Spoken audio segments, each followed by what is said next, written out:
Beginning Satsang session on 19th August 1980, Talks on Sadhana number 30. Before we start our session this evening,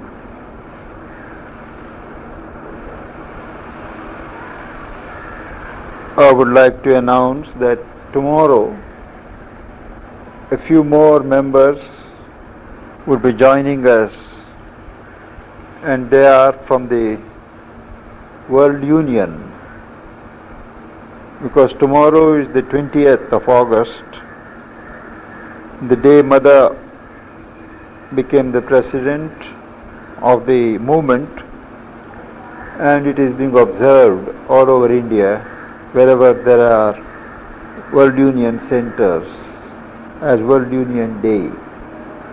So they have proposed to join us tomorrow at Satsang, and we'll talk on that theme, that world unity is superior to nationalism or something like that. I don't have the text of the subject before me, but we'll have it tomorrow, but the same timings.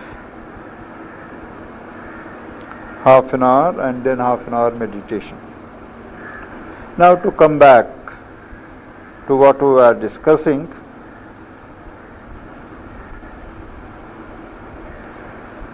we have now come to a stage when we should distinguish between concentration and meditation.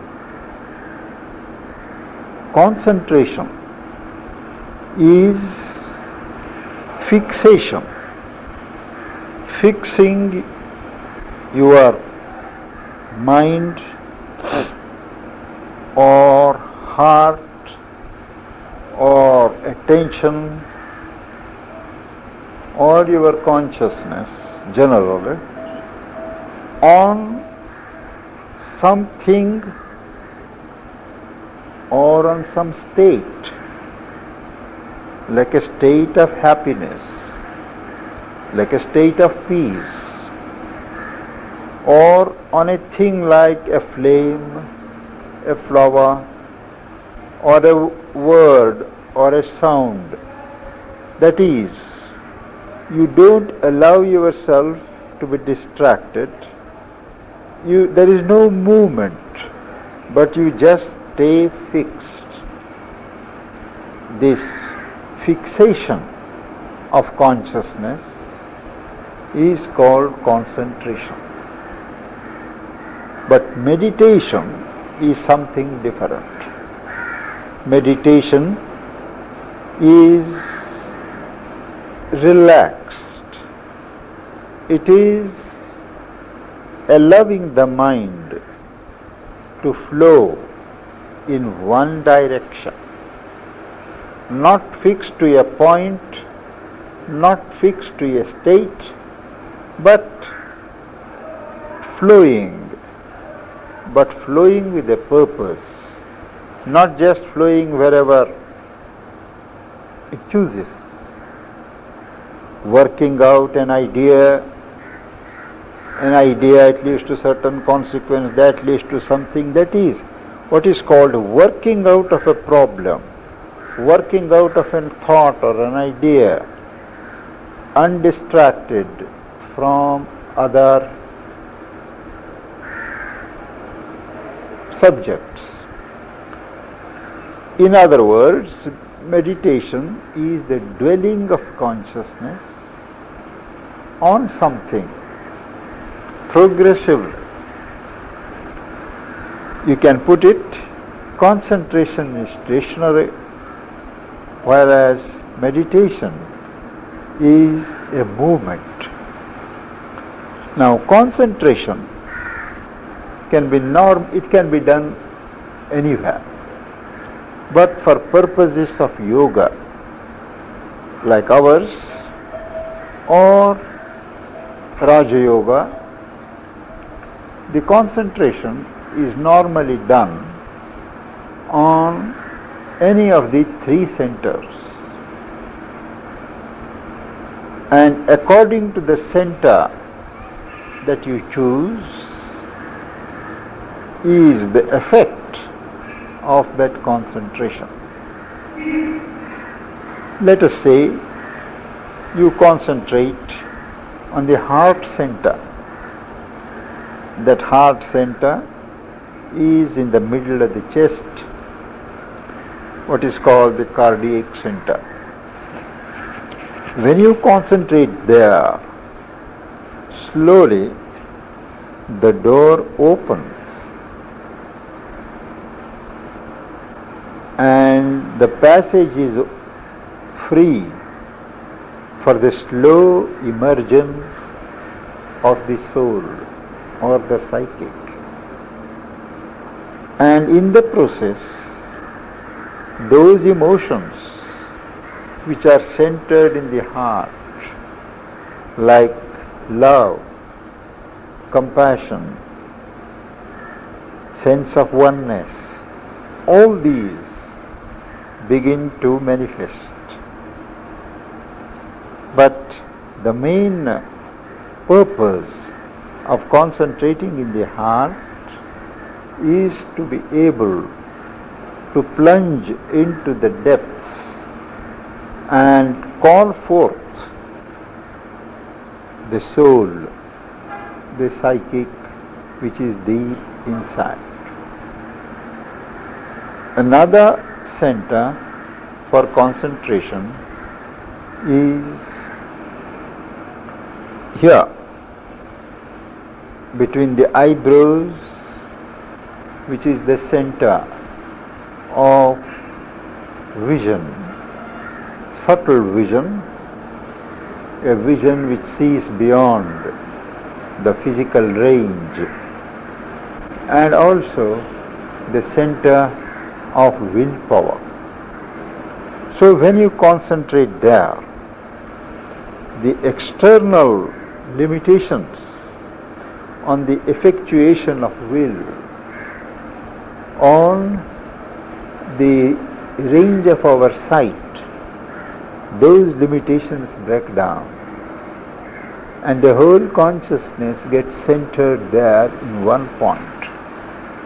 From its dispersed state, it gets into a state from where you can project it wherever you like, but a projection with power, a projection with a sense of direction. The third is above the head. The center just above the head. When you concentrate there, when it opens the passage to peace, to calm, to a sense of vastness, and also opens the doors to the higher planes of consciousness, to may call the spiritual planes. So it depends really upon what is the urge. We shouldn't follow a book. There is no order. If anybody lays down an order, it is not natural. Each one starts concentrating, if concentration is his way, there where there is a natural gathering of consciousness that shows that the person is ready at that point, in that region of his being, and it can spread. One starts concentrating in one place. After it gets fixed, stabilized, then it is possible that the working of the yoga force may shift that center of concentration to other places so as to prepare them for the change.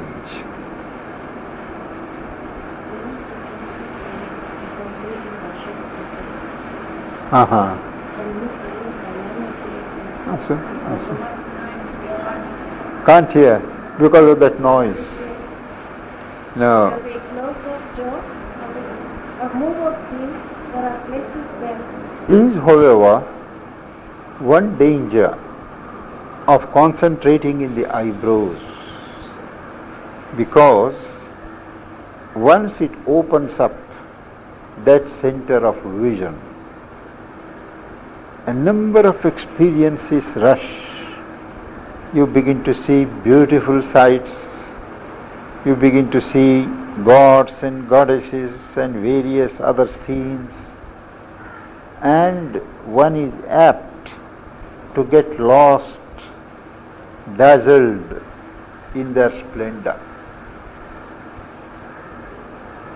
Instead of going beyond them, instead of allowing them to work themselves out, one starts taking joy in it, delight in it, expect them, and one stays a prisoner of these experiences.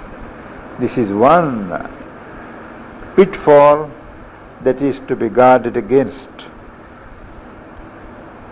We spoke of concentration on an idea. Now, it is not to be taken that the concentration is on the word which expresses the idea. Say, for instance, Om. When they speak of yogic concentration on Om, it is not on the vocal sound, the sound value of that word, but on what is the essence of that idea. What does it represent? What does it mean? The consciousness must dwell on that. For instance, Om, it is no use analyzing that A, U, M, half, Aum or Om, arguing about it. Om, for our purpose, represents Brahman, the pervading reality, a reality of God that pervades the waking condition, the dream condition, the sleep condition, and what is above. So this pervading reality of Brahman, that should be concentrated upon, and the consciousness must dwell on that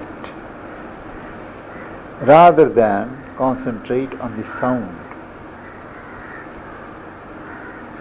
And that is why he says, mere mananam, we speak in the Upanishads, they speak of Shravanam, hearing, Mananam, dwelling upon it, and Nididhyasanam, fixing it in the consciousness.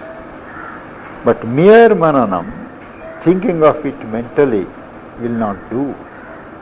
You must identify yourself with the essence of the idea.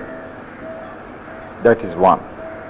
The next hint that Sri Aurobindo gives is, don't concentrate upon a spot. Often they ask, is it this year or this year?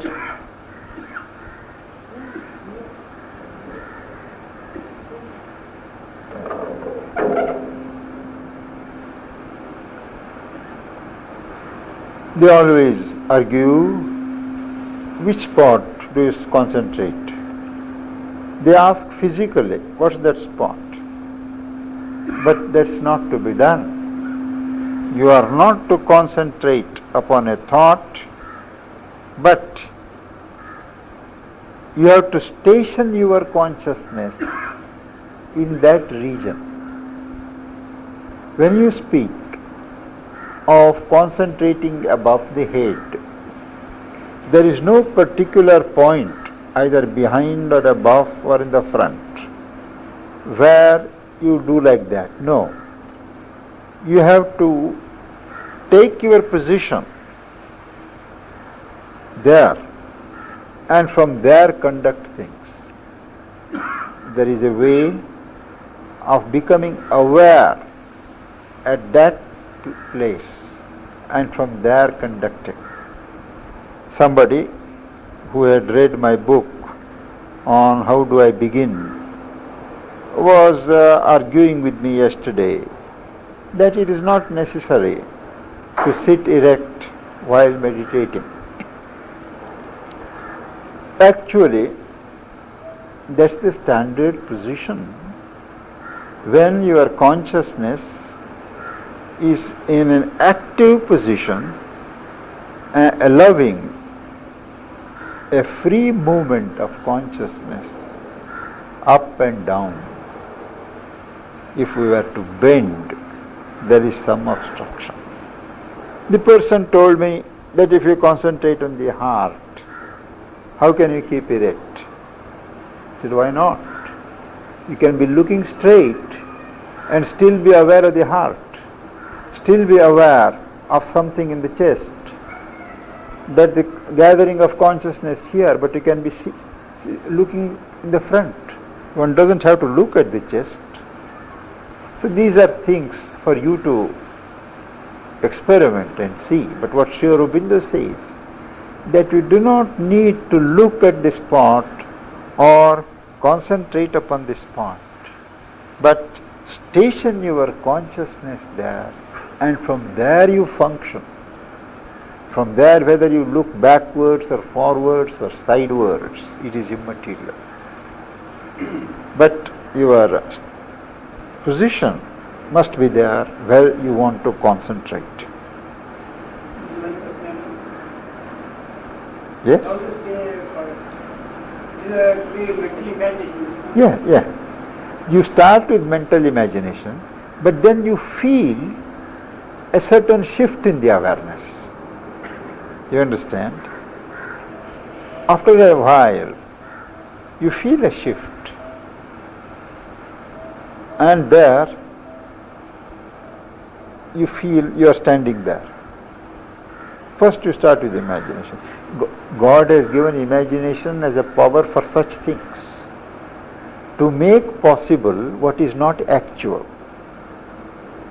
See, you think of something, then before it is made an actual, you imagine it is possible.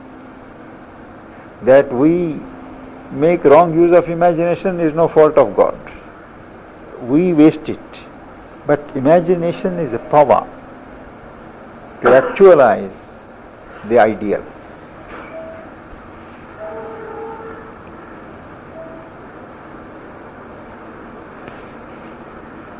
And he says, for meditation or concentration,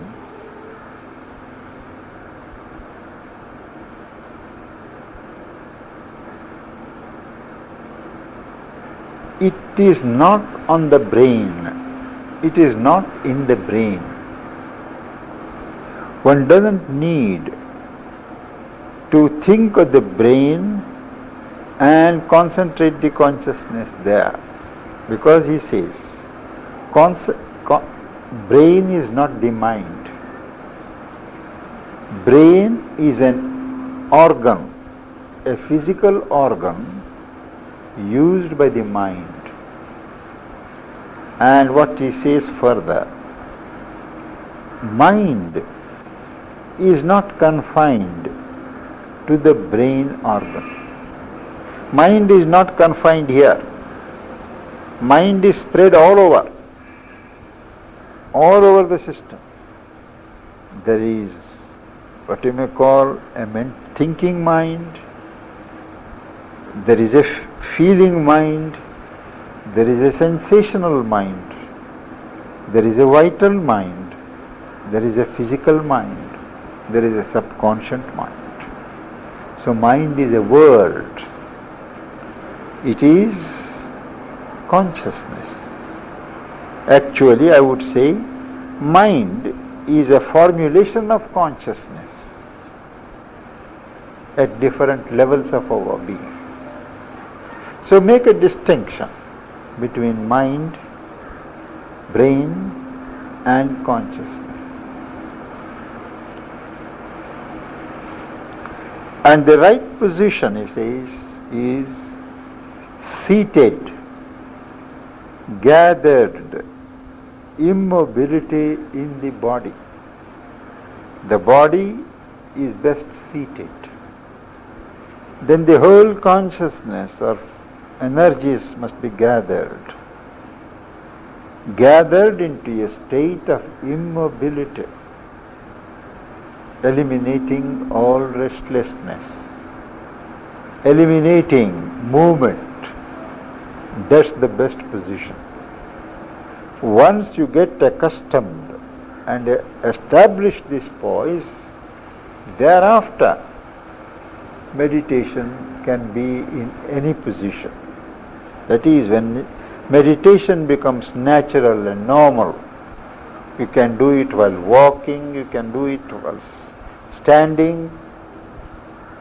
But he says, sleeping is hardly the position, because one is apt to sink into sleep. Though very conscious yogis find that position easy for them to go into samadhi. I have seen yogins, when they would like to go into that state, they would just take a position and just be out. Even if you ring half a dozen alarms at that time, bells, shout, there is no response. They would tell the time, I will retire, say till this time. But at that time they will come out without anybody's calling. Exact. I have seen my teacher, he would tell me, 1:30 he had to go for work in this building service, and his job was to weigh and give paints, 13 grams, 14 grams, as the construction people asked, somebody would give a cheat. So he had to go at 1:30. 1:25 the bell would ring. So after lunch, he made it a point to rest. And it would be around about, 5 minutes to 1 or so. Then he would tell me, I will rest till 1:25. I would ask him, shall I wake you up? He said, no, not necessary. And precisely at 1:25 he would change his position and get up. Fresh, his face would be so big, fair. Normally he was not that fair, but it is so bright, luminous, within 20 minutes. But within that time, all his thing was not to touch his body and not to allow anybody to touch him, because the consciousness would be indrawn so much, and who knows, the subtle being may go even out. In his case, it would go to mother, and at times she would tell me, I had been to mother, I stayed there. But these are all matters for yogins who have gone to the, have achieved and established themselves in that trance status. But till then, seated, gathered, immobility in the body is the best position.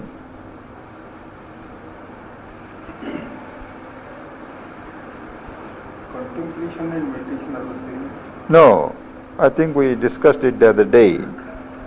Contemplation is sitting passively and watching what goes on. Meditation is not passive, it is active. You work out an idea, you work out a theme. Observation and contemplation, observation at least you pass some judgments, but in contemplation you don't. You are very passive. Then another thing,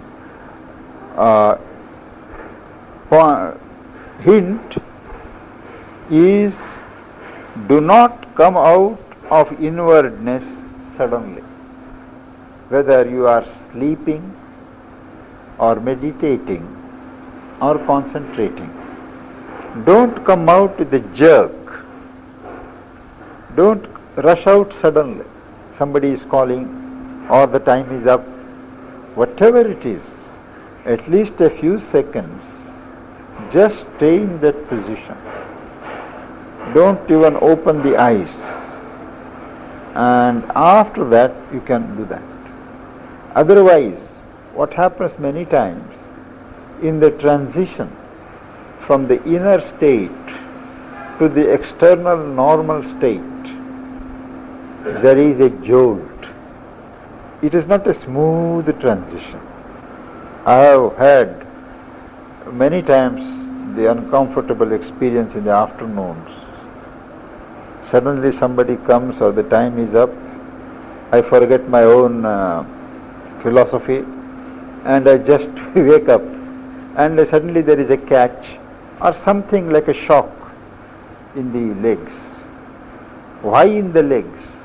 Because the legs are the least conscious. The mind, here, all that we are conscious. But in the legs, it is nearer the inconscient. It takes a little more time. And I have known people stumbling because they try to walk thinking that everything is all right, but the leg has not yet, the energy in the leg has not yet come into the physical part. And they walk, they stumble. We think it is an accident. No, it is not. I think it is time we should continue tomorrow.